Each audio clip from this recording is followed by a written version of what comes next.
दोस्तों, welcome to cadet the warrior undertaking KCZ. तो दोस्तों, जैसे आपको पता है हम एमसीक्यू सीरीज के बारे में डिस्कशन कर रहे हैं, जहां पे हम जो भी एनडीए का सिलेबस है उसी के थ्रू उसी को हम प्रोसीड करते हुए जो है डिस्कशन कर रहे हैं उन क्वेश्चंस की जो एनडीए एग्जाम्स में पूछे जाते हैं, या फिर जिनका कंसेप्चुअल बेसिस जो है, जिन बेसिस पे हम उस पे क्वेश्चंस आ रहे हैं, राइट। तो दोस्तों, आइए हम कंटिन्यू करते हैं फिर से इसी एमसीक्यू सीरीज को। इसमें हमारा नेक्स्ट क्वेश्चन जो है वो आज के लिए क्या है, ट्यूबलिन प्रोटीन के बारे में बात की जा रही है। पूछ रहे हैं क्वेश्चन में, tubulin occurs in what. Tubulin क्या है, सबसे पहली बात हमें ये पता होनी चाहिए। ट्यूबलिन जो है हमारे पास वो क्या है, एक प्रोटीन मॉलिक्यूल है, राइट। हमने कल भी बात की थी इस लेक्चर में कि हमारे पास जो ट्यूबलिन है, ट्यूबलिन जो है हमारे पास क्या है, एक प्रोटीन है, राइट। और ये प्रोटीन जो है हमारे पास डिफरेंट टाइप्स के जितने भी हमारे सेल में क्या है, ऑर्गेनल्स बन रही हैं, उनकी मोबिलिटी की बात की थी हम लोगों ने। तो उनकी मोबिलिटी के लिए जैसे कि सीलिया हैं, फ्लैजुला हैं, जो कि एक सेल को हेल्प करते हैं क्या करने के लिए, लोकोमोशन को शो करने के लिए, राइट। तो वो ट्यूबुलिन प्रोटीन मेनली जो है या तो उनके स्पिंडल्स बनाने में हेल्प कर रहा है, या तो क्या कर रहा है, उनकी जो मोबिलिटी है, उनकी जो लोकोमोशन है उसमें हेल्प कर रहा है। तो अगर हम ऑप्शंस की तरफ देखें तो कह रहा है tubulin protein occurs in what. तो प्लाज्मा मेम्ब्रेन की हमने बात की थी, तो प्लाज्मा मेम्ब्रेन जो है हमारी वो बनी हुई होती है फॉस्फोलिपिड से, राइट। लेकिन यहां पर अगर हम बात करें तो ये इसका आंसर नहीं हुआ। गोल्गी बॉडीज की अगर बात करें, वो भी जो है सिंगल मेम्ब्रेन बॉन्ड ऑर्गेनल है, तो दैट मींस वहां पर भी हमारे पास फॉस्फोलिपिड्स प्रेजेंट होंगे। तो आंसर जो है वो इसका क्या हो जाएगा, सीलिया एंड फ्लैजुला। तो ट्यूबुलिन प्रोटीन जो है वो हेल्प कर रहा है उसकी, क्योंकि हमने साइटोस्केलेटन की बात की थी। तो साइटोस्केलेटन मैंने आपको बोला था it may be microtubules, microfilaments. तो वहां पे हमारे पास ट्यूबुलिन, एक्टिन, मायोसिन, इस तरीके के प्रोटीन्स जो है वो प्रेजेंट होते हैं, राइट। नेक्स्ट क्वेश्चन की तरफ अगर हम बात करें तो नेक्स्ट क्वेश्चन पूछा जा रहा है, द फोटोग्राफ और diagram of metaphasic chromosome arranged in homologous pair according to their length and thickness, position of centromere is called, right। तो पहले हम कुछ टर्म्स के बारे में पढ़ लेते हैं, उसके बाद मैं आपको इस क्वेश्चन को सॉल्व करने की ट्रिक बताती हूँ। क्वेश्चन पूछ रहा है फोटोग्राफ और डायग्राम किसकी, मेटाफेसिक क्रोमोसोम की बात की जा रही है दोस्तों।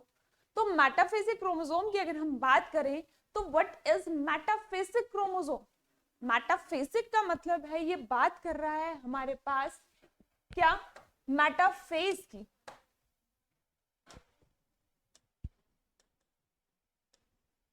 और मेटाफेज क्या है, इसका एक क्वेश्चन और बनता है, वो क्या, मेटाफेज जो है सेल हमारे पास क्या करता है, सेल डिवीजन करता है। और जब वो सेल डिवाइड करता है वो सेल एक साइकिल में जाता है जिसको हम सेल साइकिल बोलेंगे, राइट। सेल एक डिवीजन के लिए एक साइकिल में ऑपरेट होता है जिसको हम क्या बोलते हैं, सेल साइकिल। और उसी सेल साइकिल में हमारे पास एक फेज होता है जिसको हम एम फेज बोलते हैं। And in between that M phase हमारे पास फर्दर फेसेस हैं, जैसे prophase, metaphase, anaphase and telophase, अगर हम माइटोसिस की बात कर रहे हैं, एंड टेलोफेज, राइट। तो हमें जो याद रखनी है चीज वो यहाँ ये याद रखनी है, मेटाफेसिक क्रोमोसोम्स की बात करी जा रही है। तो सबसे पहले यहाँ से क्वेश्चन ये बनता है कि जो मेटाफेसिक क्रोमोसोम है हमारे, वहां पे किसी भी क्रोमोसोम को अगर आपको बेस्टली स्टडी करनी है, उसकी मॉर्फोलॉजी अगर बेस्ट स्टडी करनी है, यहाँ से दूसरा क्वेश्चन निकल जाएगा। मॉर्फोलॉजी अगर कभी भी किसी क्रोमोसोम की अगर आप पढ़ना चाहते हो तो which is the best stage to study a morphology of a chromosome, तब आप बोलोगे मेटाफेज स्टेज जो है that is the best stage to study अगर हमें उसकी मॉर्फोलॉजिकल कैरेक्टरिस्टिक्स पढ़नी है, राइट। दूसरी चीज यहां पे पूछा गया है होमोलोगस क्रोमोसोम्स के बारे में। तो दोस्तों, होमोलोगस क्रोमोसोम का मतलब क्या है, हमारे पास ये सपोज करो ये क्रोमोसोम है, राइट,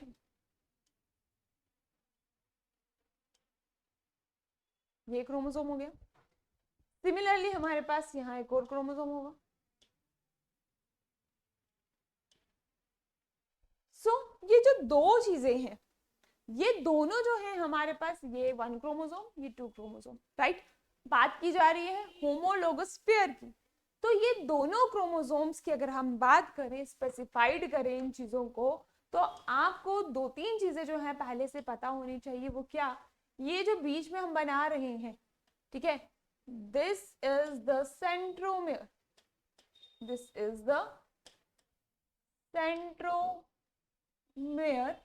जहां से क्रोमोसोम जो है वो क्या रहता है, अटैच रहता है, राइट। उसके बाद these are called as the chromatid arm, these are called it is as the chromatid arm. अब ये भी क्रोमोसोम है एक, ठीक है, और अगर सिंगल क्रोमैटिड आर्म होगी तो भी वो एक क्रोमोसोम है। यहां पर अभी आप बोलोगे तो ये यहां पर अभी क्या है, यहां पर जो क्रोमैटिड आर्म्स हैं वो डबल है। पहले हमने क्रोमैटिड आर्म सिंगल बनाई थी, लेकिन अब हम जो बना रहे हैं क्रोमैटिड आर्म वो कैसी है, डबल है। बीच में जो है पोजीशन वो क्या है, सेंट्रोमियर। और सेंट्रोमियर की पोजीशन जैसे जैसे चेंज होती है उसके अकॉर्डिंगली हमारे पास क्रोमोसोम की शेप जो है वो चेंज हो जाती है, राइट। अभी हम बात कर रहे हैं मेटाफेज पे। मेटाफेज पे क्रोमोसोम बिल्कुल जो है वो इक्वेटोरियल लाइन पर आकर क्या हो जाते हैं, अरेंज हो जाते हैं, जिसकी वजह से हमारे पास प्रॉपरली क्रोमोसोम्स की कंडेंस फॉर्म में एक लेंथ बन जाती है, और इस वजह से ही हम उसको बेस्टली उसकी मॉर्फोलॉजी मेटाफेज स्टेज में पढ़ पाते हैं, right.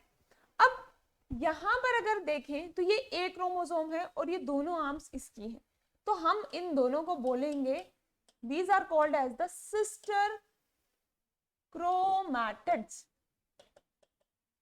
right। on the other hand अगर हमारे पास यहाँ एक क्रोमोसोम और है तो ये तो सेम रहेगा सेंट्रोमियर, ये क्रोमैटिड आर्म्स।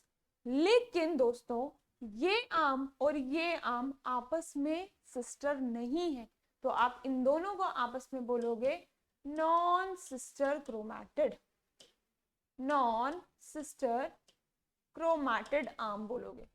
लेकिन ये दोनों क्रोमोसोम आपस में कैसे हैं, they are called as homologous chromosome, right.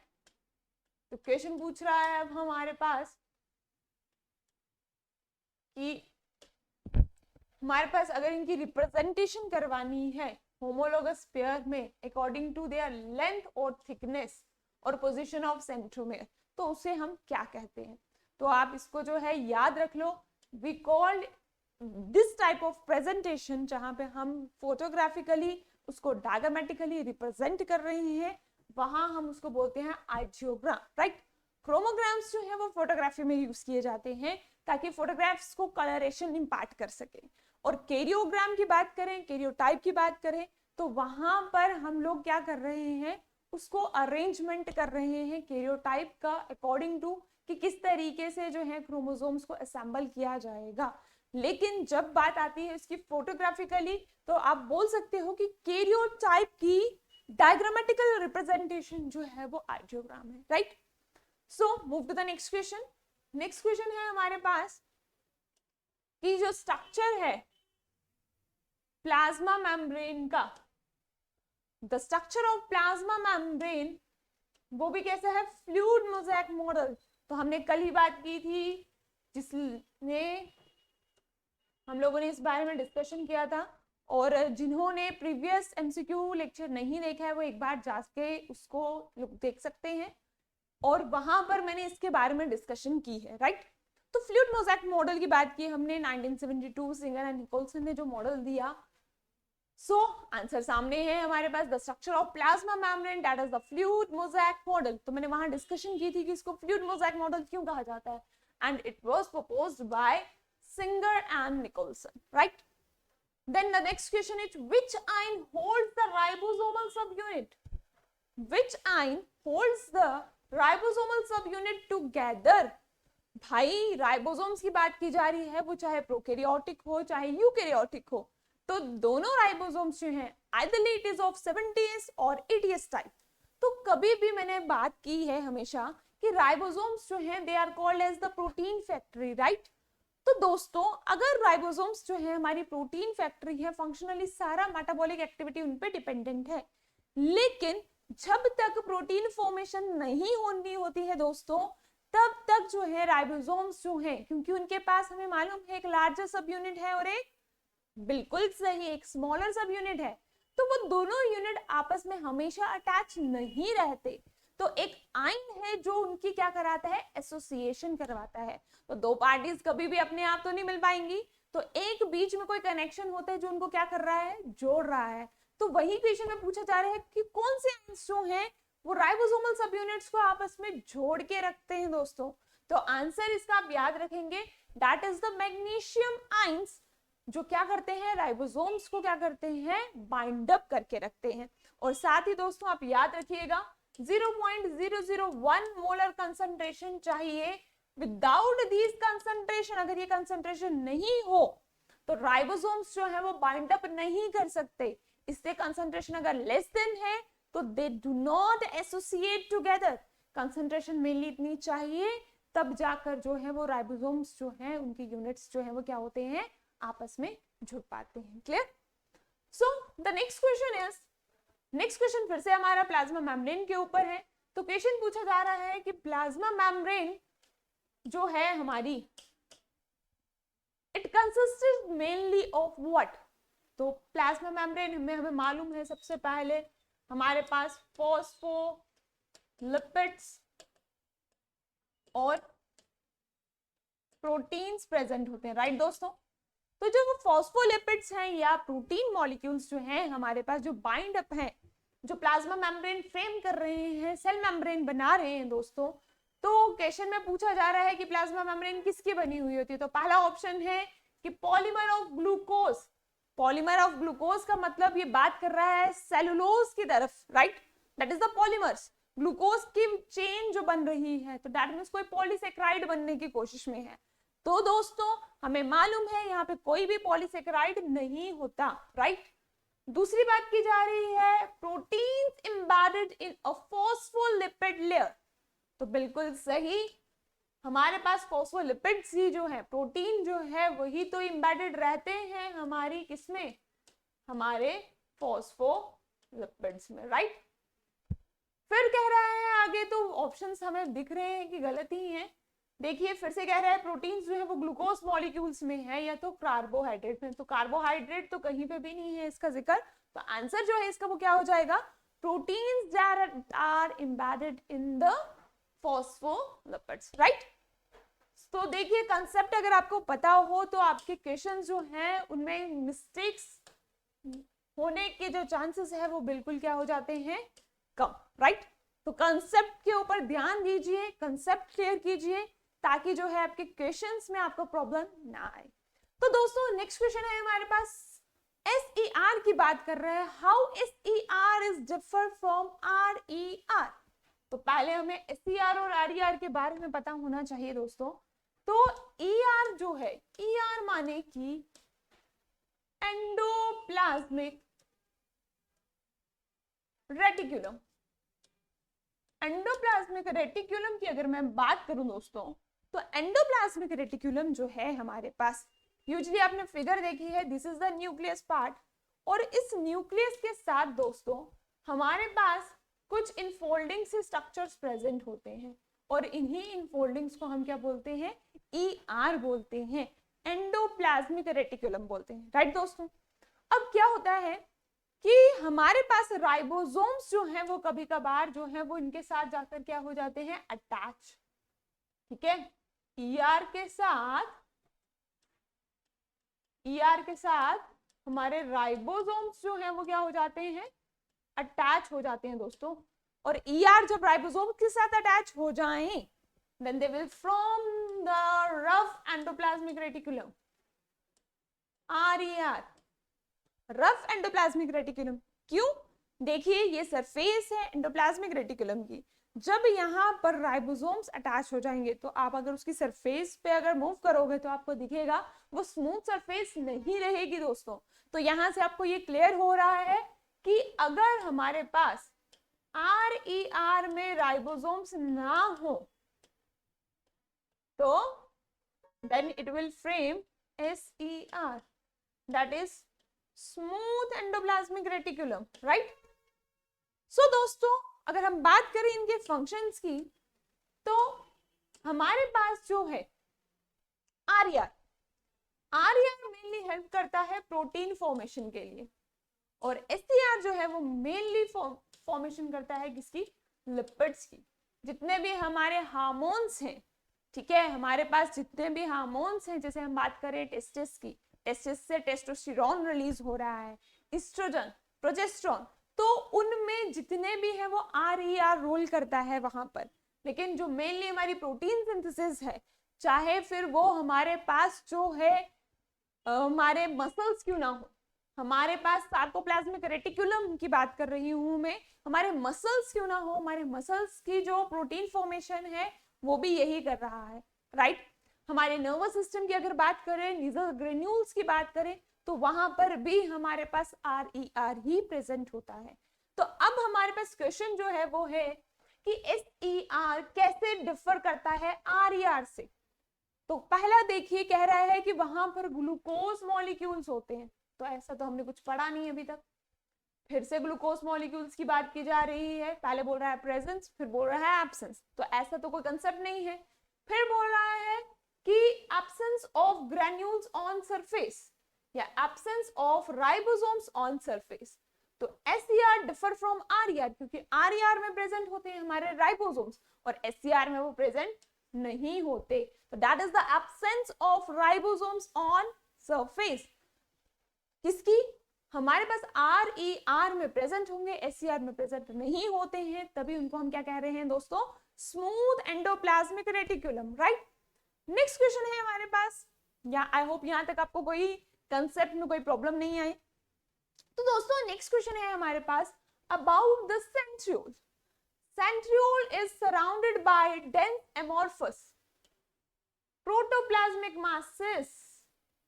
Centriole is surrounded by dense amorphous protoplasmic masses. तो दोस्तों बात की जा रही है सेंट्रियोल्स के बारे में। तो सेंट्रियोल्स की अगर मैं बात करूं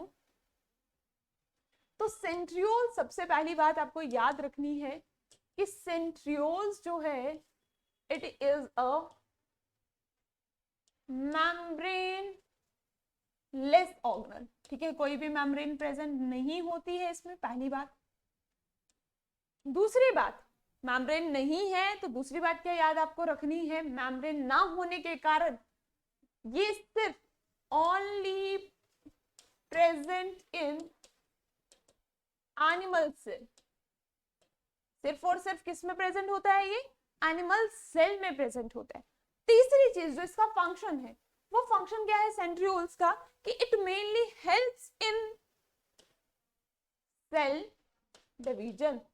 तो अगर हमें सेल डिवीजन करवानी है एनिमल सेल में तो वहां पे सेंट्रियोल्स का होना जरूरी है, बिकॉज द स्पिंडल फाइबर्स बनेंगे तब जाके वो क्रोमोसोम के साथ अटैच होंगे, और जब क्रोमोसोम सेग्रीगेट करेंगे तभी जो है एक सेल डिवाइड कर पाएगा दोस्तों। सो यहाँ पे क्वेश्चन पूछा है कि सेंट्रियोल जो सराउंडेड रहते हैं ये हमारे सेंट्रियोल है, राइट। एक्चुअली में क्या है, मैं थोड़ा सा कंसेप्ट को और बता देती हूँ। एक्चुअली में हमारे पास जो बॉडीज हैं वो होती है सेंट्रोसोम्स, और ये सेंट्रोसोम्स में हमारे पास, इन सेंट्रोसोम्स में हमारे पास ये सेंट्रियोल्स प्रेजेंट होते हैं। और ये किस तरीके से अरेंज होते हैं सेंट्रियोल्स, ये हमारे पास पेयर में प्रेजेंट होते हैं, राइट। सबसे पहले सेंट्रोसोम में आप ये याद रखना होगा, तो ये पेयर में प्रेजेंट होते हैं, और साथ ही साथ दूसरी बात, they always aligned at 90 degree angle, ये दिख रहा है आपको, they aligned at 90 degree angle. और इसके बाहर जो है दिस इज द, क्योंकि मेम्ब्रेन तो नहीं है लेकिन ये डेंस मास प्रेजेंट है, राइट। तो ये बात कर रहा है हमारे क्वेश्चन में भी, वो डेंस मास जो है वो किसका बना हुआ है दोस्तों, तो उसको हम बोलते हैं मैज्यूल्स, राइट। वहां पे कोई मेटामोलिक्यूल्स नहीं होते, कोई सेल के ग्रेन्यूल्स नहीं होते, कोई साइटोप्लाज्मिक पार्टिकल्स नहीं होते, मैज्यूल्स होते हैं। और मैज्यूल्स क्या हैं? वो ट्यूबुलिन प्रोटीन्स जो स्पिंडल फाइबर्स बनाने में हेल्प करते हैं, और वो स्पिंडल फाइबर्स बाद में जाके क्रोमोसोम्स के साथ अटैच हो पाते हैं, और जिसकी वजह से सेल डिवीजन होती है, ठीक है।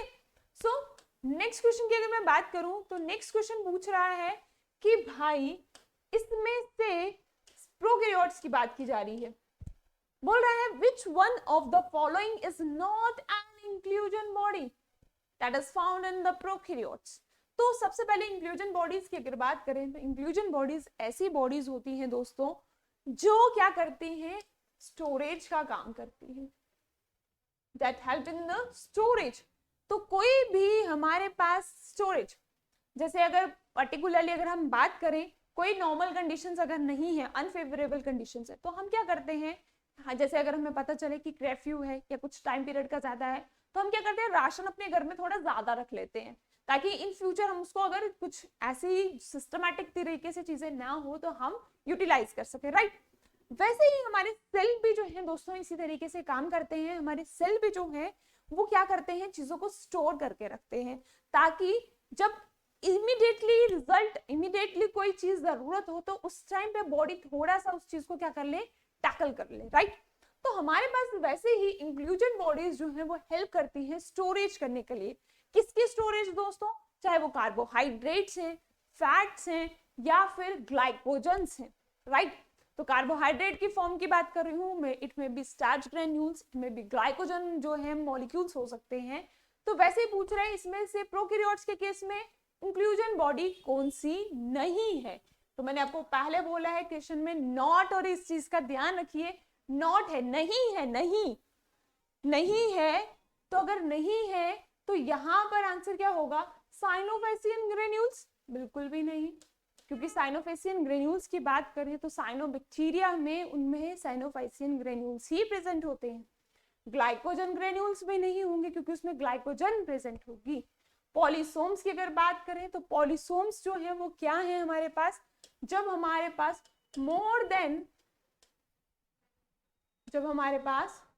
मोर देन 2 से ज्यादा राइबोसोम्स एक एमआरएनए चेन के ऊपर अटैच हो जाते हैं दोस्तों, तब हम उसको पॉलीसोम्स बोलते हैं, राइट, जो प्रोटीन फॉर्मेशन में हेल्प करता है। तो ये भी आंसर नहीं हुआ। एक मिनट। हमारे पास यहां पर अगर हम बात करें, सॉरी एक मैंने गलती कर दी यहां पर, एक मिनट, चलो भाई मुझसे भी थोड़ी सी गलती होगी यहाँ पर। वो क्या, यहाँ पर हम बात कर रहे हैं साइनोफेसियन ग्रेन्यूल्स जो है, इसका मतलब ये तो स्टोर कर रहा है क्योंकि साइनोफेसियन उसमें मॉलिक्यूल्स प्रेजेंट है, राइट। ग्लाइकोजन में भी बात करोगे तो ऑब्वियस बात है वो भी ग्लाइकोजन स्टोर कर रहा है। पॉलीसोम्स में मैंने बोला यहाँ पे स्टोरेज नहीं है क्योंकि पॉलीसोम्स में राइबोसोम्स जो है वो डाइमर फॉर्मेशन कर रहा है। फॉस्फेट ग्रेन्यूल्स की अगर हम बात करें तो यहाँ पे फॉस्फेट जो है वो स्टोर हो रहा है। तो ये तीनों ऑप्शंस नहीं होंगे, लेकिन पॉलीसोम्स वाला ऑप्शन होगा क्योंकि क्वेश्चन में नॉट पूछा गया है दोस्तों। तो आई होप ये चीज आपको क्लियर हो गई होगी, राइट। नेक्स्ट बात करते हैं हम लोग, तो कंफ्यूज मत रहना इस चीज में, क्या बोला गया है? नॉट बोला गया है। इंक्लूजन बॉडी कौन सी नहीं है ये पूछी गई है, और इंक्लूजन बॉडीज नहीं है तो दैट मीन्स नॉट पूछा है। तो जो नहीं है, क्योंकि ये भी इंक्लूजन बॉडी है, ये भी इंक्लूजन बॉडी है, ये भी इंक्लूजन बॉडी है, लेकिन ये नॉट इंक्लूजन बॉडी है, राइट।